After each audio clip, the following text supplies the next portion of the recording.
Hello everyone. It's James again. And before we start with today's topic, I just want to quickly say, all work in this video contains 100% original content of and by myself, James Smith, otherwise known as Bgood 4000, and was uniquely created with NAWMAL software, by myself, James Smith. As I purchased commercial rights from NAWMAL to produce my unique and original video with this software. Commentary is uniquely my own thoughts, feelings, and expressions. Now that I have that out of the way, I hope everyone is doing great today. First, I want to say, there were a lot of great comments on my last video. Well, there are great comments on most if not all of my videos. And I want to thank all of you for sharing. And before I jump into the topic, I want to say, as I was talking about Erin Moran in my last video, how in her interview with Maury, that appeared to be in the late 90s, she was trying to explain her circumstances and what happened in her family of origin, and the awkwardness and having a hard time to find the words to explain, with Maury and many in the audience not understanding her, made me think back to the times I've sadly tried to explain what happened to me to others. To the point I just stopped trying because it was too embarrassing and no one seemed to get it. Well, your comments and those that provide such content for those to find is hopefully making it a bit easier for those that are in need of help to find it. And possibly for those that don't know about narcissism and narcissistic abuse, for them to become educated about it. Now, I don't know if Erin Moran lived in the home with a narcissist parent, but based on her body language and her brief explanation of things, it would be my guess that it's a good chance she possibly did. Amongst other bad things that probably happened to her in her home of origin. And sadly, that life can take its toll on anyone. And that brings me to another point before I jump into the topic. Someone mentioned in the comment section about my content being unique. And I want to thank you for that comment. You see, the one friend that knows my story, that gets and understands what happened to me, he recently listened to an audiobook regarding narcissism. And he said, though the book wasn't bad, it didn't have the gear wheels that click together, so to speak. You see, it's my experience. When you have lived, and I mean truly lived, in such a home with a narcissist parent or parents, and then grew up to end up in relationships with other narcissists, you can pick up on the little small details and understand them in a way the average person speaking about narcissism might not be able to. You see, here on this channel, I've talked about the many layers of narcissism and narcissistic abuse. There are many reasons why a narcissist might be doing one single action. Yes, of course, they are trying to get narcissistic supply. But usually there are other reasons why this tic or behavior, or need to do a certain action, has come about in the narcissist's life. And the same goes for the people pleaser or codependent. And when I watched the video of Erin Moran trying so hard to tell what happened to her, I'm reminded of these layers and double layers. Because how she was looking like to Maury and others that she wasn't making sense. Well, the years of what a narcissist does to those that they target in their home. That is exactly how they want their target to look and sound. And this makes the narcissist a mad and terrible genius. They over years and years plant seeds of bad information here, self-doubt there, gaslighting here, all to get a desired effect. And unless you know these little unique details, it might be difficult to truly understand the true nature of the narcissist. And that's what I try to provide here. Speaking in possibly a way that you might hear from others, but at the same time in a unique way. You might not hear from others in the same regard. And in that you might hear something that possibly will allow you to think deeply about a situation that happened or is happening in your life. And you can possibly take positive steps to having a better life. So with that said, thank you for that comment regarding the uniqueness of this channel. Which brings me to the topic of this video. Narcissists love management positions. And this was talked about briefly in the comment section as well in my last video. And a subscriber mentioned how most narcissists seem to end up in these roles of management. Or they need to turn themselves into a narcissist type in order to work their way up to management. And sadly to that I tend to agree. Though I have met a few extremely good managers and bosses over the years, I will say those were few and far in between. I see it kind of like teachers.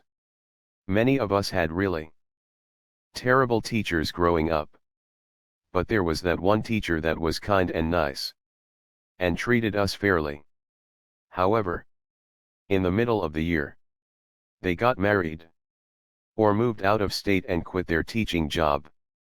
And in that, you kind of have your answer. To use the teaching analogy for a moment. Because teachers are like managers and bosses in a way. As they are in charge of a group of people. And they work with other managers and bosses. And bosses above them. You see, I believe there are those that get into the teaching profession. That want to help work with and develop people into becoming the best they can be. And they can recognize someone that is good and decent. But they can tell they aren't getting a lot of help with their schooling at home. That's why they are falling behind. So they extend a little bit of extra help. Well, sadly many of these good teachers are surrounded by bad teachers. Bad teachers that are probably narcissists and other toxic types. And their bosses that are above them tend to be these toxic types as well.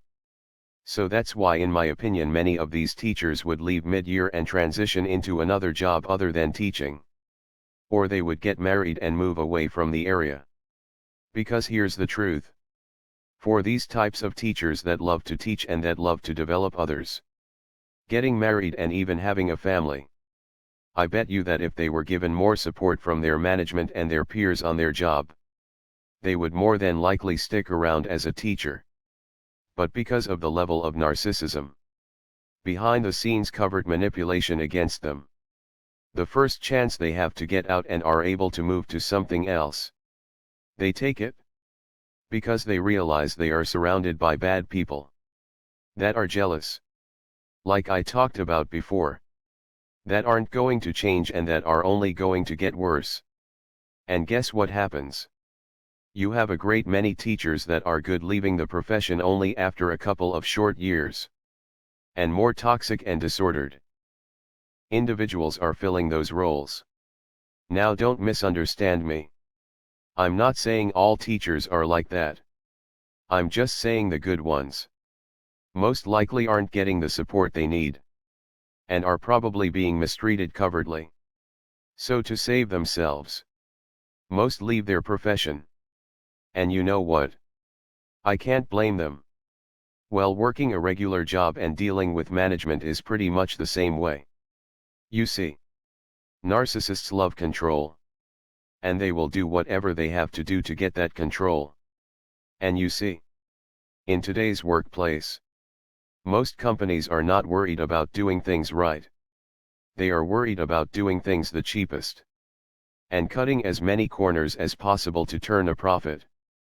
And that requires a lot of manipulation to make productivity to look better than what it really is. So this or that company can say they are a major competitor in whatever market they are dealing in. And part of the way this is done is for companies to hire managers and bosses that are narcissist types. Types that can gain the trust of an employee and use that trust to get rid of that employee and then replace that employee with someone getting paid less. You see, having someone honest and caring in such a position doesn't help this company's bottom line of cutting corners. Maybe the old business model about 50 or 60 years ago when it was all about going above and beyond to provide great service. Now, it's about creating the best illusion that you provide great service, without spending a lot of money to make more of a return. So what happens is, just like in the teacher job, you have those that are great bosses. Just great. And you feel like it is a pleasure to work for this person. Then out of the blue, they announce they are quitting. Or they are moving out of state. Or whatever. Because you see, more than likely this really good manager has been dealing with narcissistic abuse from his or her management peers. And from their upper-level management bosses as well. And they've been going through this for a long time. And finally they had enough. And found either another job or another life path.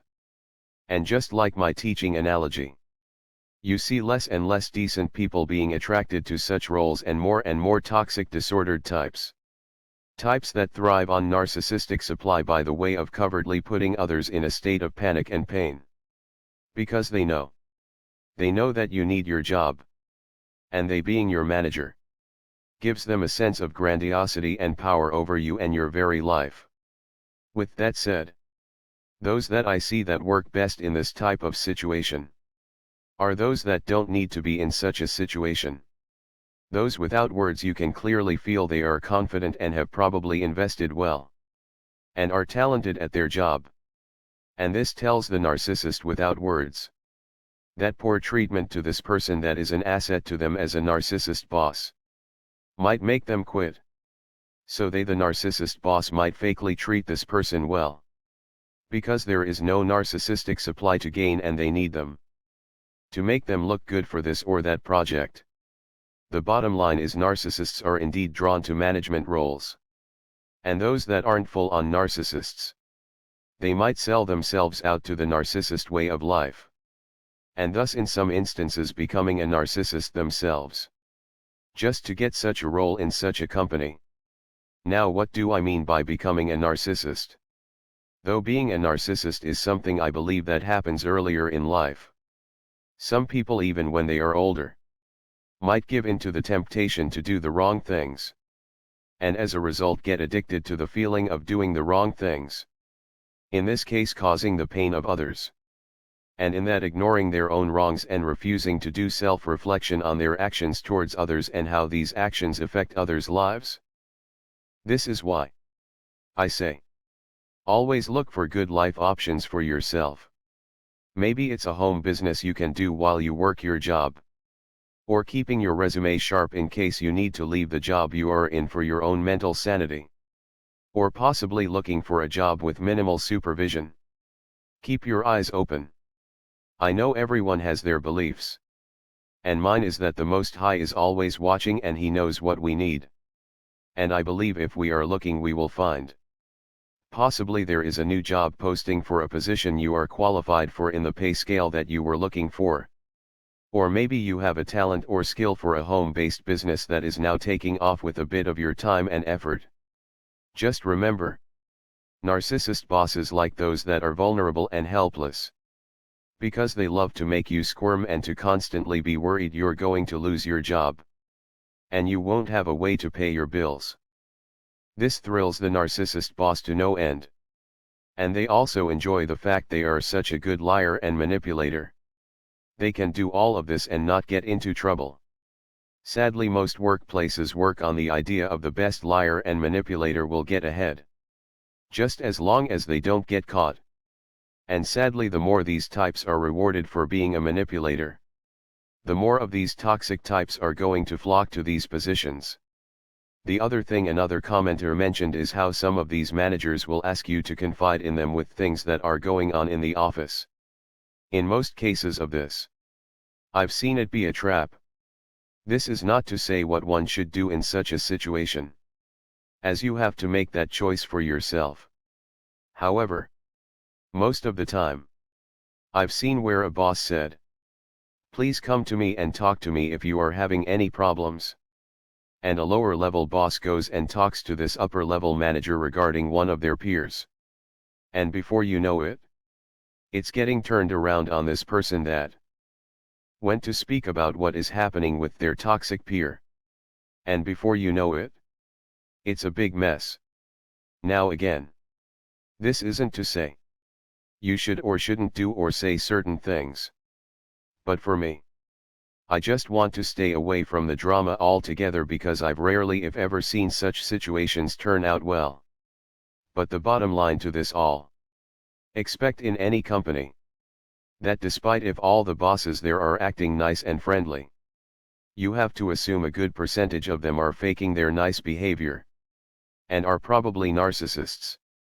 and a small percentage are the real deal and kind people. And because of that, it's good to be cautious. Don't provide too much information. That also includes your emotions. Have clear boundaries on what emotions you show and don't show at work, including strong boundaries regarding what you will and won't talk about at work as well. And always try to stay one step ahead of the game. By saving money when you can, making smart investments when you can, and having your resume ready to go. And always having a keen eye for a better job than what you currently have at the moment. Because if you become the target of one of these toxic individuals, it's a lot easier to just slip away without giving them any supply whatsoever. And don't second guess yourself. If you feel like you are the target of one of these types at work, you probably are. You probably are. Well, that's all I have for today. I just wanted to touch on this topic some more because of the great comments that were left on my last video. With that said, keep the comments coming. Because the more we share, the more we grow.